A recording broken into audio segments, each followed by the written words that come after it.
Assalamualaikum warahmatullahi wabarakatuh.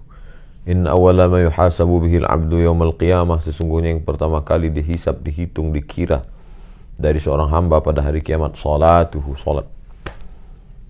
Wasta'inu bis sabri, minta tolonglah kepada Allah dengan sifat sabar, wassalah, salat.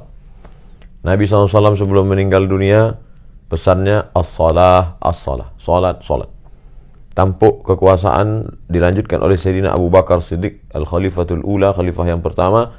Pesannya dalam khutbah pidato pertamanya di Saqifah Bani Sa'idah, qumu ila salatikum, dirikan salat.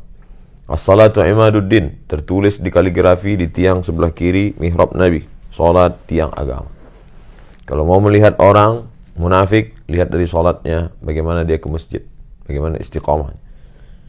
Bahkan wali-wali Allah pun berpesan, idza ra'aitar rajul, kalau kau lihat orang yatiru fil hawa, bisa terbang di atas awan, yamshi 'alal ma', berjalan di atas air, la taghtar, jangan tertipu, tapi pandanglah bagaimana dengan salatnya.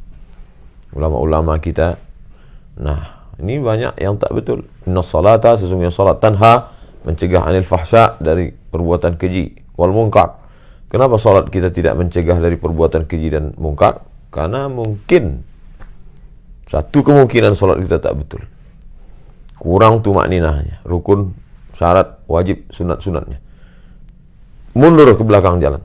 Kalau itu sudah jalan, nyasar, sadar, nyasar, mundur, balik ke pangkal jalan, belajar lagi dari awal, rukun, syarat, wajib, sunat, sholat, bagaimana bacaan-bacaan kita, bagaimana gerakan-gerakan, jangan malu, belajar dari awal lagi.